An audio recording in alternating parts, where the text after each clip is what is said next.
Hello, Brubs. We're back with a new book since this book shat the bed. The poet Edgar Allan Poe, Alien Angel by Jerome McGann, a 2014 book of explication on the man, the writer, but more specifically, obviously, the poet Edgar Allan Poe. Let me open new playlist. Get this going. We shall start reading the introduction, liner notes, all that stuff.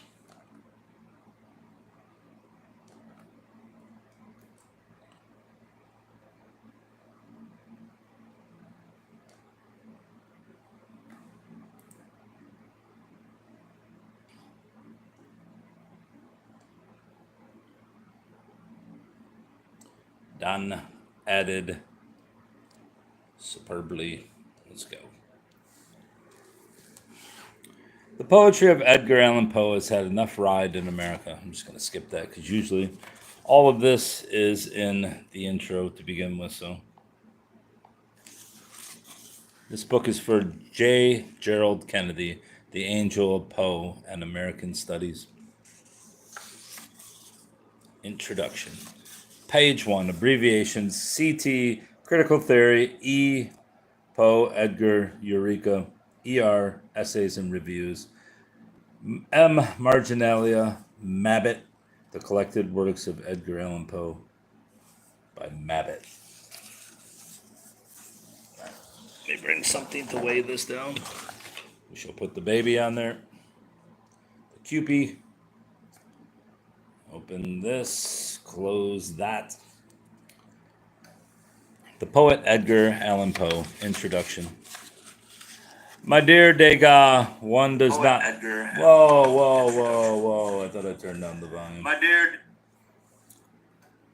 Introduction. My dear Degas, one does not make poetry with ideas, but with words. Stephen Mallarmé, I don't know how to say his name, Mallarmé. In America, Poe's poetry has had a rough ride, as Emerson's sneering quip about the Jingle Man testifies. The fact that the poetry has always kept its popular audience has been a persistent academic annoyance, although that problem could be and has been effectively controlled with a camp consciousness. The serious scandal of the poetry remains, however, because of the serious admiration it drew from the innovative, poetic masters of the next generation, in particular Baudelaire, Whitman, Rossetti, Swinburne, Mallarmé, Remy de Gourmont, and later still from Valery and William Carlos Williams. Nearly as scandalous as the poetry are the critical and theoretical writings, since they are so closely tied to the poetry. What canonical American poet besides Williams has judged Poe's poetry as important as, say, Whitman's or Dickinson's? Actually, the answer to that question is T.S. Eliot. A surprising, perhaps a shocking fact, since Eliot delivered some of the harshest comments on Poe's poetry ever written, and since Williams so disproved Eliot's modernism. And while persons as distinguished as Edmund Wilson, watch out, baby, regard Poe as the first great American critic and poet-theorist, Poe's criticism and theory get discounted as well. Besides Wilson, what eminent American literary figure has judged his work as important as Coleridge's or even Wordsworth's? Actually, the answer to that question is once again T.S. Eliot. Imaginative writers regularly struggle against the demands of their office, some openly. Vaughan, Emily Dickinson, Mandelstam, some obliquely.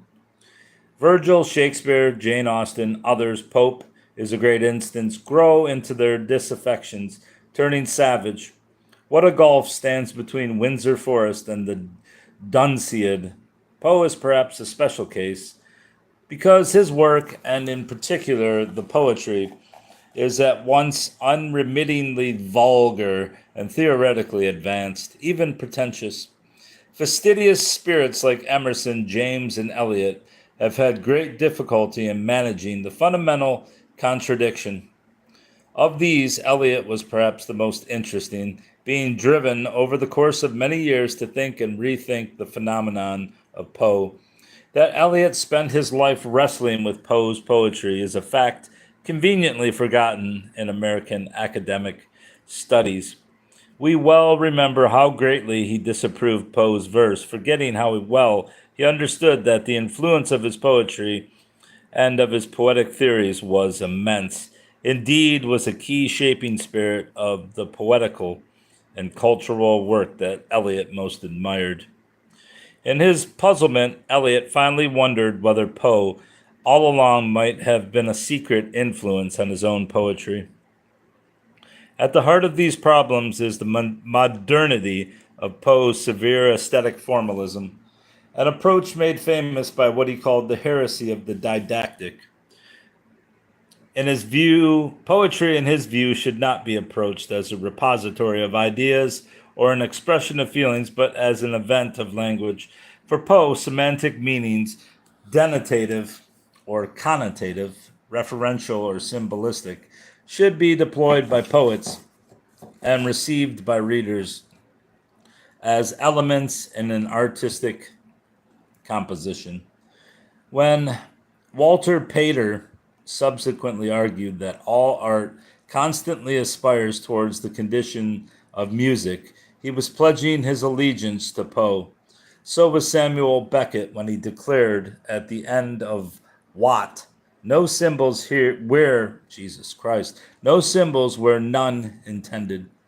Poe's work lives at the intersection of the bookish Pater and the mischievous Beckett. Like many after him, Emerson recoiled from what seemed to him Poe's refusal of the serious moral vocation of art. Indeed, Poe's aesthetic stance can appear especially egregious within the fraught political and social world of antebellum America.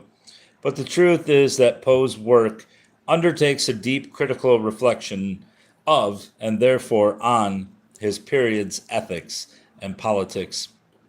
As deep as Emily Dickinson's, with whose work his has much in common, though their radically different life circumstances obscure their similar approaches to poetic expression.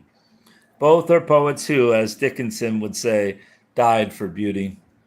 These difficulties were shrewdly addressed by two of America's most important poets, neither of whose work looks anything like Poe's. Both Walt Whitman and William Carlos Williams wrote essays on Poe in which he is presented as a regulative force in American culture. For Whitman, Poe is the center and victim of what Whitman called the malady of America, but committed to offering this pathological America a poetic example of social and cultural well-being.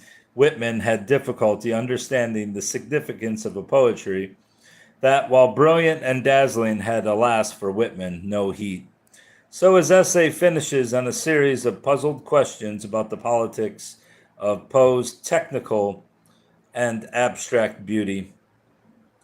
And they are questions because the principal argument of the essay, rarely acknowledged, is that for Whitman, Poe is the next best to Whitman himself.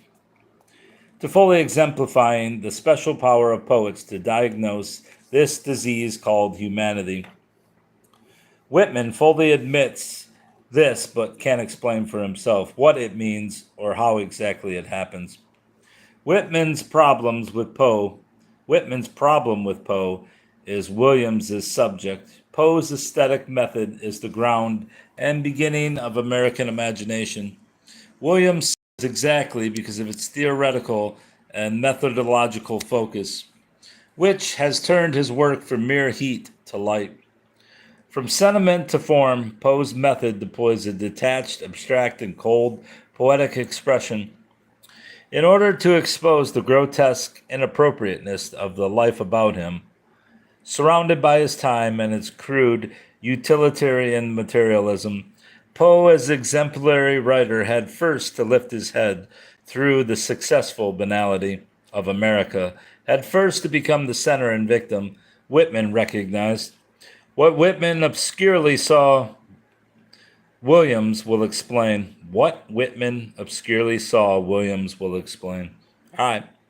Stripping language back to its elemental qualities, 221, Poe achieved an imaginative luminosity that comes of a dissociation from anything else than thought and ideas. The point was to let the real business of composition show, thereby illustrating his, Poe's, favorite theory, that the theory includes the practice.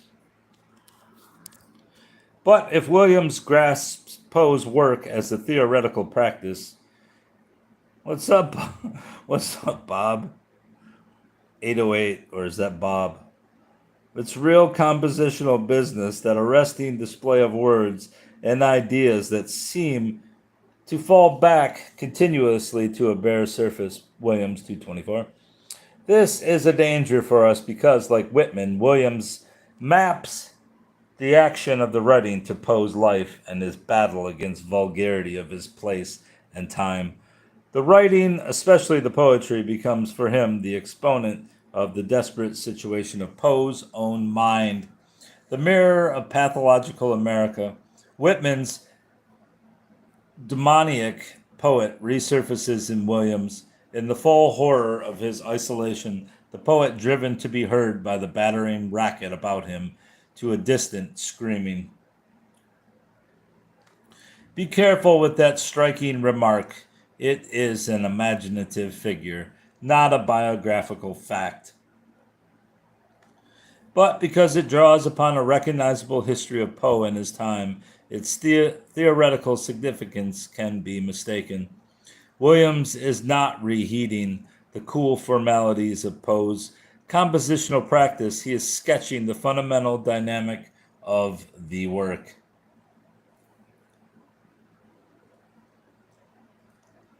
And I lost my spot. Certainly the writings, not least the poetry, unfold many kinds of demoniac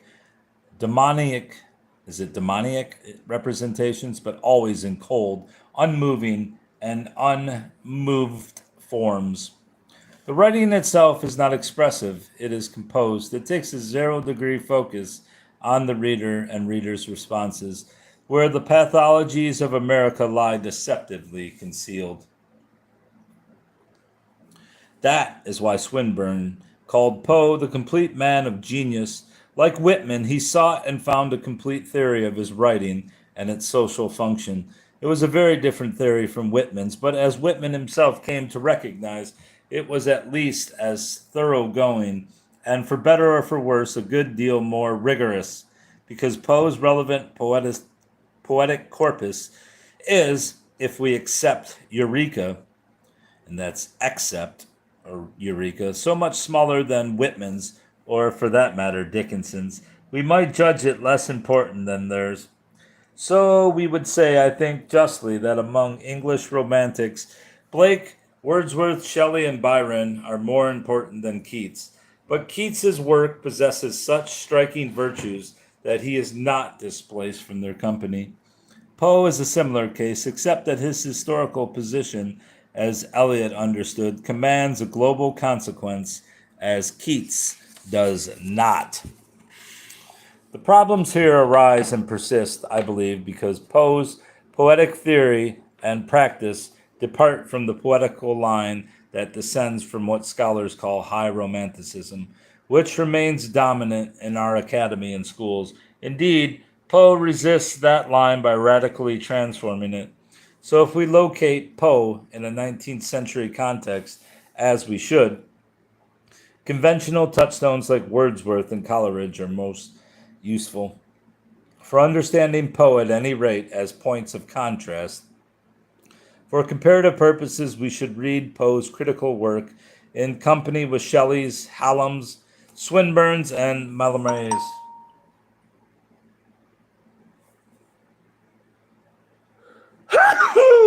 Pardon.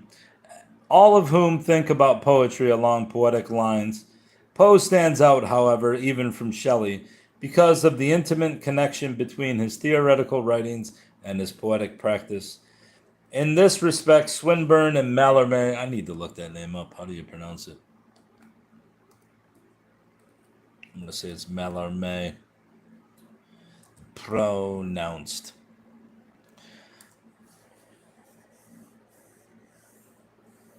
Where were we?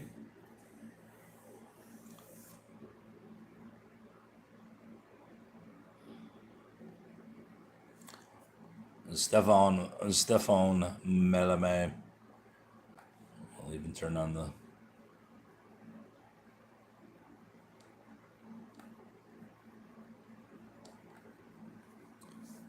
Let's say these words together. And we gotta sit through the ad to hear it.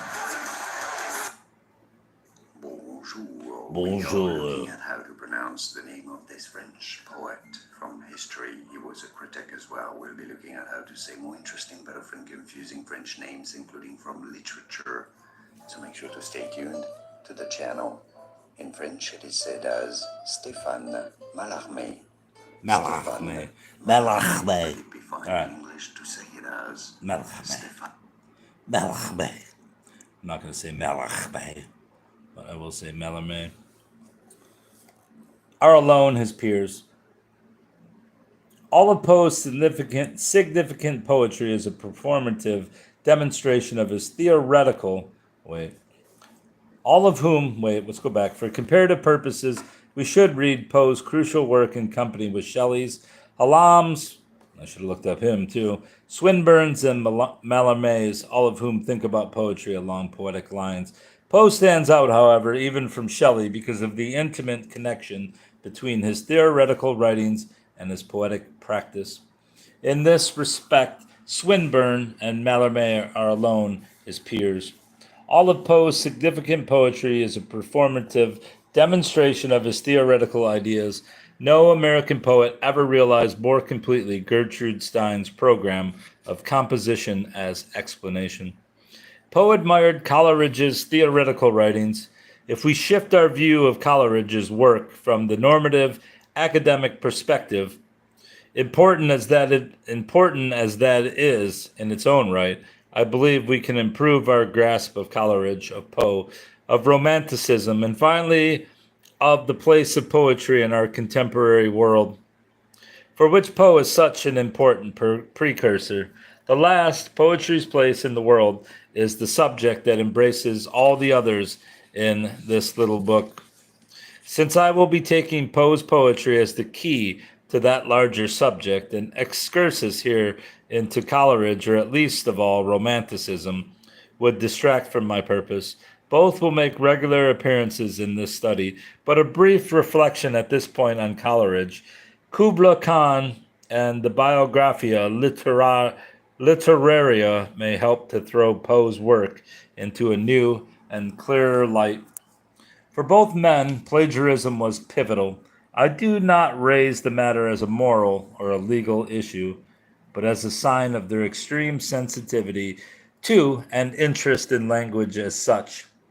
Poe's accusations against Longfellow are infamous, not least because his own work, poetry and prose alike, is a virtual echo chamber of allusions, quotations, and near quotations. More outrageously, he parades himself as an original thinker and polymath, when in fact he is a literary privateer. Most astonishing of all, he will call his readers' attention to these matters in ways that cannot fail to recoil on himself. If the Longfellow War is the most celebrated example, a marginalium on the quasi-legendary 16th century Scot prodigy James, the admirable Crichton, 1560 to 1582, fairly takes one's breath away. Here's a good idea for a magazine paper. Let somebody work it up. A flippant pretender to universal acquirement. It would be a Crichton, engrosses for an hour or two, perhaps, the attention of a large company, most of whom are profoundly impressed by his knowledge. He is very witty, in especial at the expense of a modest young gentleman who ventures to make no reply and who finally leaves the room as if overwhelmed with confusion, the Crichton greeting his exit with a laugh. Why does he call him the Crichton? Presently he returns, followed by a footman carrying an armful of books. These are deposited on the table. The young gentleman, now referring to some penciled notes that which he had been secretly taking during the Crichton's display of erudition, pins the latter to his statements, each by each, and refutes them all in turn by reference to the very authorities cited by the egotist himself, whose ignorance at all points is thus made apparent. As we know, Poe is both the would-be Crichton and the young gentleman come to expose his impostures. But most important, or is that imposters? Of all, he is also the artist who calls himself to imagine and actually execute the entire scenario. Poe's Crichton cartoon is a perfect model for the kind of hoaxing that recurs in his work. He has various means for deploying what he has been aptly termed his rationale of deception. What has been aptly termed his rationale of deception, whose ultimate function is to enlighten rather than to deceive. His resort to hoax, like Dickinson's resort to riddle, is an especially effective device for putting readers to a test of attention. Here his cartoon is itself a hoaxing invitation, a flippant pretense designed to conceal its self-reference by hiding it in plain sight. As for Coleridge, a giant in intellect and learning, for Poe he is also a master of provocative indirection. The title of his table talk deceives us. Poe says marginalia, December 1844, and in his extended eulogium of Coleridge, in Letter to B, he remarks, quoting the Biographia Literaria, that Coleridge has imprisoned his own conceptions by the barrier he has erected against those of others. While Poe never comments on Coleridge's plagiarisms, his treatment of Coleridge suggests an awareness. Certainly he didn't know that the Biographia Literaria's crucial chapter 10 is an elaborate mixture of fact and fiction, a truth about that famous book still unknown to many scholars, including scholars of Romanticism and even of Coleridge. Those English Jacobin acquaintances we meet in chapter 10, never identified, were invented by Coleridge to lend a persuasive probability to the biographical structure of his argument. Kubla Khan is an even more arresting case because the famous prose preface makes such a clear parallel with Poe's equally famous and equally notorious philosophy of composition, like the English Jacobins of the Biographia, or is it Biographia? Coleridge summoned his persons from Porlock for an important expository purpose. Like the Biographia's Jacobins, they are theoretical fictions created by him to help clarify fundamental truths about poetry and the relation of imagination to the quotidian world. But what is fiction in Coleridge becomes hoax in Poe, and as a later poet would say, Robert Frost, that has made all the difference. In the one, we have a fiction of romantic sincerity, in the other, a theater of post-romantic artifice.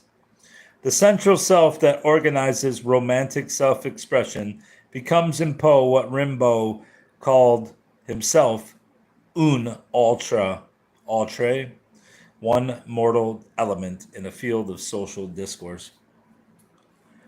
That supreme late romantic Walt Whitman recognized the difference when he said that Poe was one of the electric lights of imaginative literature, brilliant and dazzling but with no heat.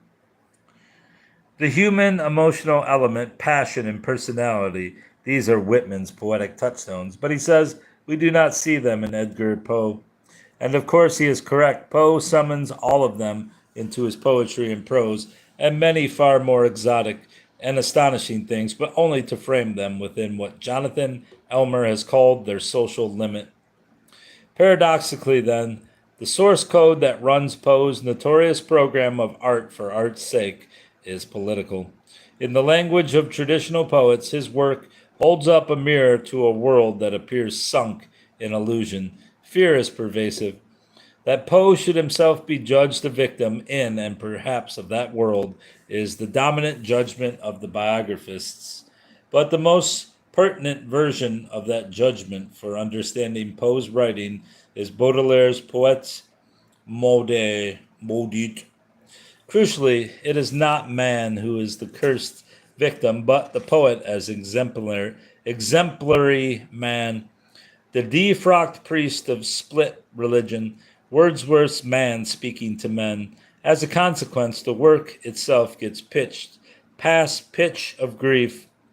For now, the poetry, the truthful mirror of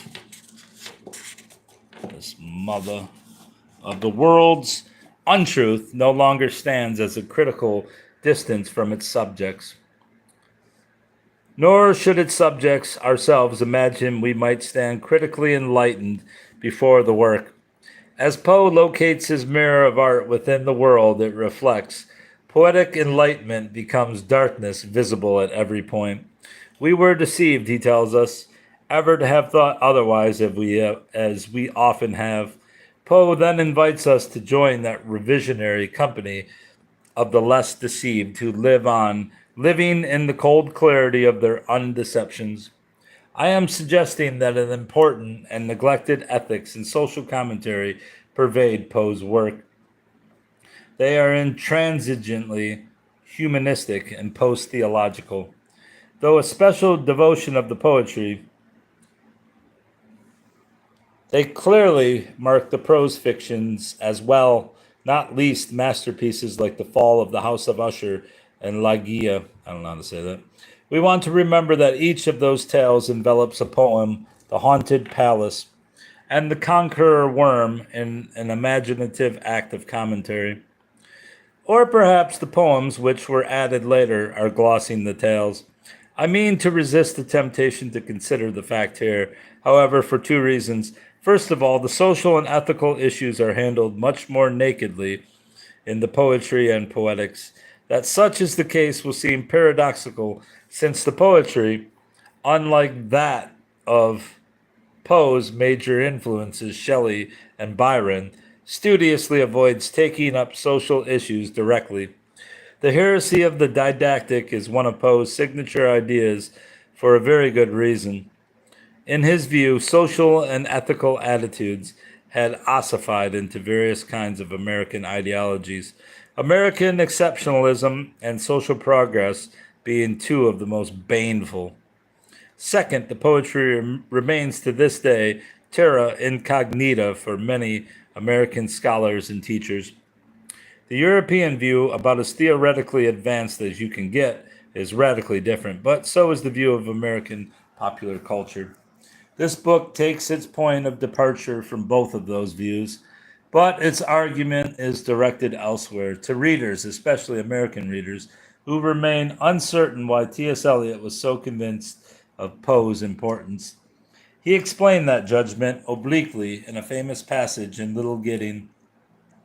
So I find words I never thought to speak, in streets I never thought I should revisit, when I left my body on a distant shore, since our concern was speech, and speech impelled us to purify the dialect of the tribe. Echoing Mallarmé's Le Tombeau de Edgar Poe, Donner un sens plus puro. I'm not doing. Eliot tracks his own poetic purposes back to the distant American shore where Mallarmé discovered Poe's discovery of a new vulgaire alloquio 100 years before. Is the passage Eliot's secret confession that Poe had been the feeding source of his own work all along, and that he had to cross the Atlantic to make his American discovery? Despite what he wrote in Little Gidding, Eliot did not solve the puzzle Poe represented. This is especially clear from his persistent critical reflections on Poe, so startling, I can't say it, so startling startlingly candid as when he wonders in From Poe to Valerie if Poe might all along have been an influence even on his own work. And yet one cannot be sure that one's own writing has not been influenced by Poe. At the same time, he feels sure enough to say, like Ivor Winters, that Poe's language and thought are slipshod, puerile, and haphazard. But then, too, he is thoroughly convinced of Poe's importance, not least because of the immense influence Poe has had on the most important and the most interesting development of poetic consciousness anywhere in the previous 100 years. 327, 342. What to do with these contradictions? Because Eliot is uncertain, he ends his last essay on Poe with the words, I leave it to your consideration. For a critic as severe as Eliot, every bit as severe as the tomahawk Poe, that sentence explains why his literary reflections hold our attention, even when we might see matters very differently. If our doors of perception were as open as Eliot's, we might see that Poe, that's a great cliche, that Poe also leaves many important and difficult questions for our independent consideration. These questions, for instance, what is the importance of a modern culture and poetic consciousness that, by studying Poe, found its modern idiom? How important are the other modern cultures that pursue other idioms?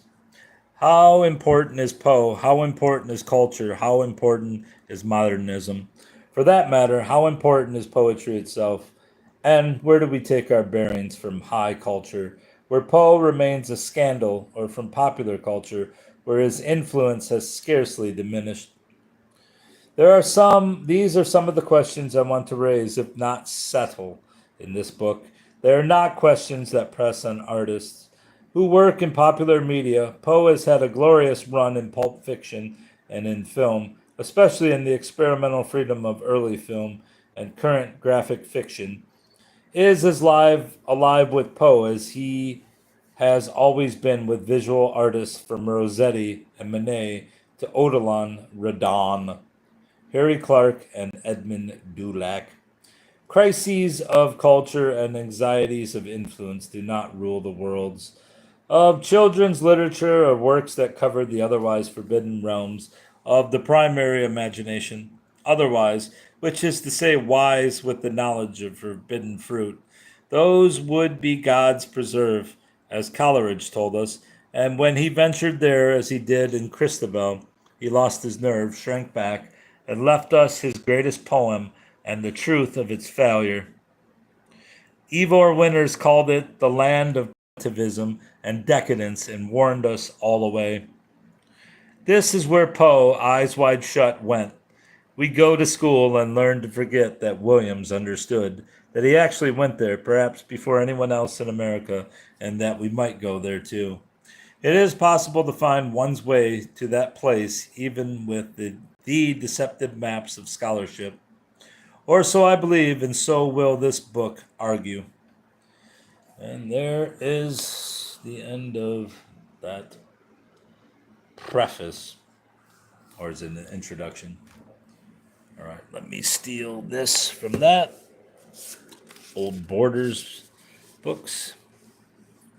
Back when they had 50,000 stores before they were taken over by Amazon. I think he sold it to Amazon.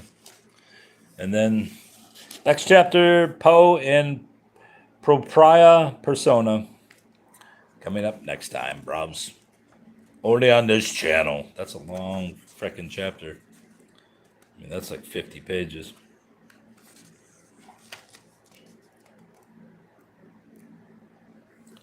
Yeah, it's 56 pages to be exact. It's only 4 chapters, so what do you expect? All right, that's all on this book for now. The poet Edgar Allan Poe, Alien Angel.